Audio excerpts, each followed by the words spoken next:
make interviews with all of them. And from that time, like to every conference I go, I make a lot of interviews with the leaders in the industry. Cool. I mean, yeah, I have seen your YouTube as well personally, and then you have met really many project founders. So Anna, I have a question. Like, I think the Web3 fans might ask you as well. There are many projects out there in the space right now today. Like, what is there any points or like service or founders you focus to interview at the moment on your channel? Yeah. I can't say that we are like focused on any specific area in crypto and Web3. We just basically interview the top leaders in the industry. So companies with already quite established track record with big communities. As well, we interview VCs, partners of different VC funds and asset management companies. So basically people with quite big experience who showed by the examples that they achieved a certain level. Right. I gotcha. So let's talk about the future. You know, you have amazing YouTube channel and you also own different companies as well. So what's the future plan for you in this year, next year? Do you have any roadmap? Like, are you starting new thing in this space, or are you going to develop new level of your service? Maybe can you share that Web3 fans, next year action in the future? Yeah, so as for our YouTube channel, continuing developing it, making more interviews, and as well I mentioned that we are making as well a documentary film. Possibly we will make it as well in different parts of the world, like we were in Brazil, and it's as well Latin American market is emerging market, and as well very big crypto communities there. So as well it's quite interesting, and as well we see that Panama and Latin America as well adopted some crypto-friendly legislation. So that region is fascinating, and as well possibly we will make some more recording to help Ukraine and to showcase the companies which help Ukraine, and there will probably be a lot of Ukrainian companies in Paris in July. So we will continue recording there, and as well we are trying to get our film on some big distribution channel, possibly on Netflix. We have some negotiations now, so we will see what's gonna happen. And as well I mentioned about fintech project, which is in the stealth mode, so I think it will be as well my quite big focus for till the end of the year. Well, generally I hope for quite a long time, and gonna make it successful. And currently we see actually a bear market, so it makes a lot of things much more complicated, because the interest is not that big as it was before, but still probably the bear market is the time for building good projects. Cool. We're excited to hear your next action in the very near future. So let's go back to a bit general topic, if I may. So you are definitely one of the founders in Web3 space, and I've been asking this question to different Web3 founders in different countries like that. So my apology to be a very simple question, but what's your definition of like Web3, right? Like people say Web3 is a new trend or new words for blending the cryptos. Like, what do you think about, Anna? Maybe can you tell us, the viewers, of your definition?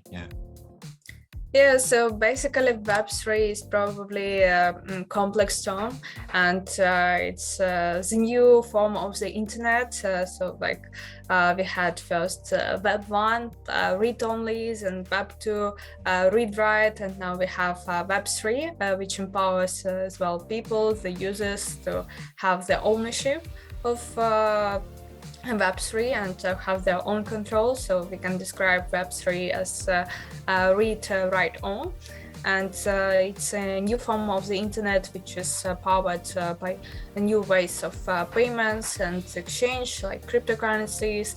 As well, everything is decentralized on blockchain, and as well we have now big trend on NFTs. So Web3 is everything around that. And so basically no centralized authority, no centralized company has control of the internet, and all the users are free and equal in Web3, and nobody can shut down your account or something, because everything is decentralized, and everybody is free to post whatever they want. Everybody has freedom of speech. As well, Web3 is permissionless, so everyone has the equal access to the Web3 and has equal rights to participate in Web3. And Web3 is as well trustless, and so it operates using different incentives to participate in Web3 economy. And as well, as I mentioned, Web3 is powered by cryptocurrency and has its own native payments in crypto. Thanks for sharing that. Yeah, I think that will be really sharing clarity on the viewers. So let's talk about the trends in crypto space in Europe, I may say. Maybe can you share the Japanese viewer what's going on in the crypto space in where you are right now?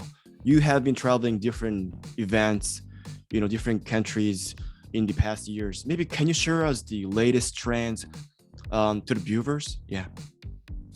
Well, in terms of Europe, I think Europe has been always more conservative rather than Asia in terms of crypto adoption, and as well, US is probably the most developed in terms of crypto, but still regulations are in the process, and there are quite a lot of restrictive regulations there.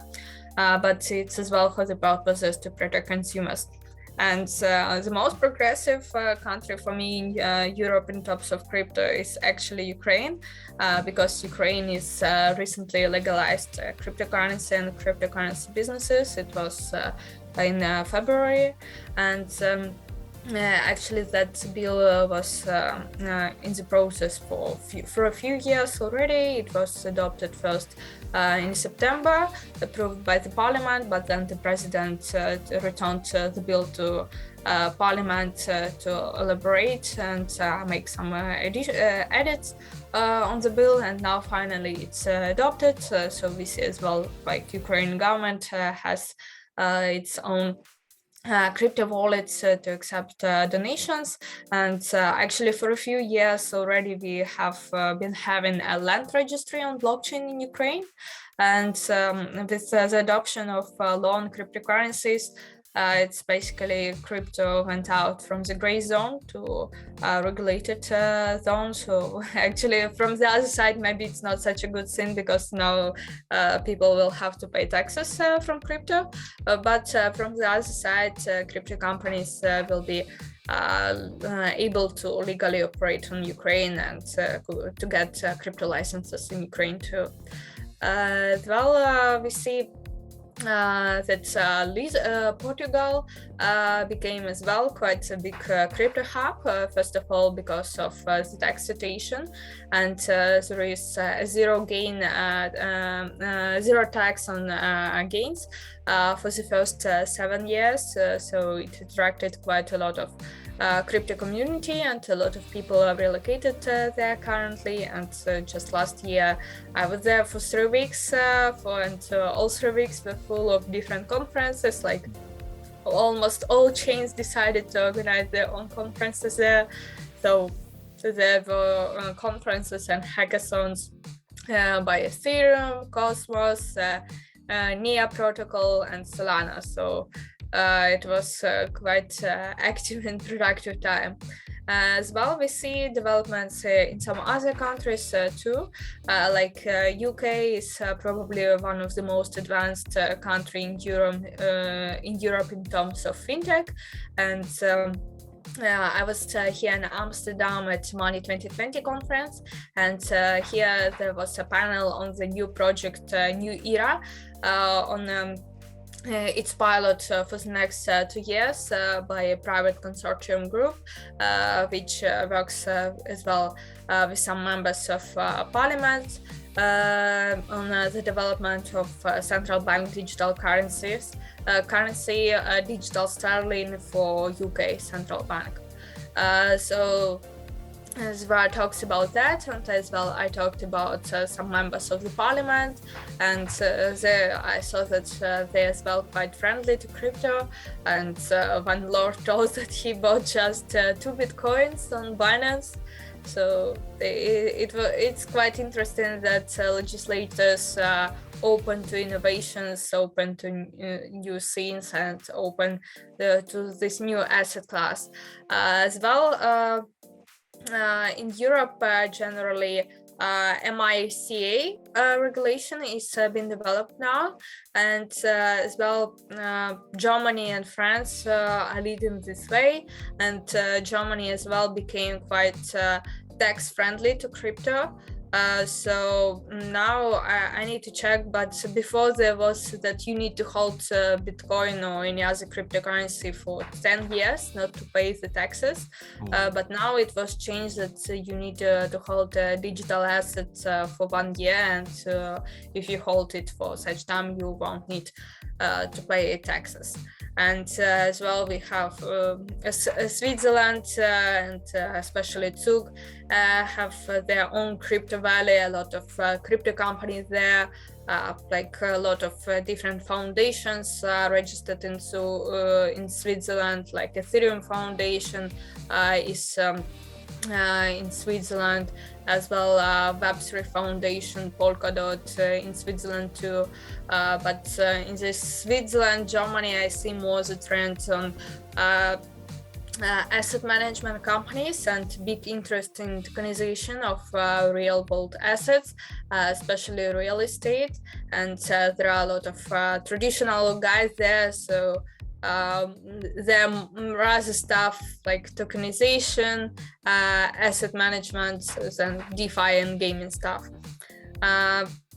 And as well, we saw that even the city of Lugano in Switzerland adopted cryptocurrency as legal tender too.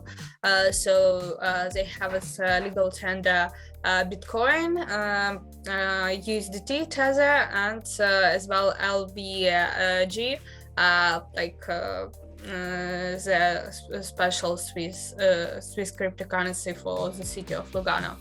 And they currently work very closely with Bitfinex and Tether, and Bitfinex and Tether are organizing as well like a summer camp to educate people on crypto there, and the Ethereum and not Ethereum, Polygon and Tether launched funds to fund different projects and companies which will help for the mass adoption and accepting cryptocurrencies in the city of Lugano, like to enable merchants to accept cryptocurrencies. That's very interesting. I think in Japan, it's very hard to capture the latest trends and difference between the countries in Europe. So what you mentioned is pretty, how can I say, giving us a lot of insights to follow trends in the crypto space. So thank you for sharing that, Anna. Yeah. So it's a bit of my curiosity to ask you, do you know any Web3 founders in space, Anna, in Japan? I don't know, just asking for a question. In Japan, I obviously know some. Like I know you have the biggest media, CoinPost. I know the founder of CoinPost, and as well I know that it's even top 5 crypto media among all the crypto media in the world. So as I see, you have quite a big interest in that as well. Actually, when I started in 2017, in 2018, my friend joined a consulting company which had office in Ukraine. It was called Crypto Japan, so they helped projects from other locations with the development on Japanese market. And I know you have, I know some Japanese exchanges like Bitflyer, Liquid, which was recently acquired by FTX. And basically that's it. And I know that before there were some conferences in Japan, but COVID changed everything.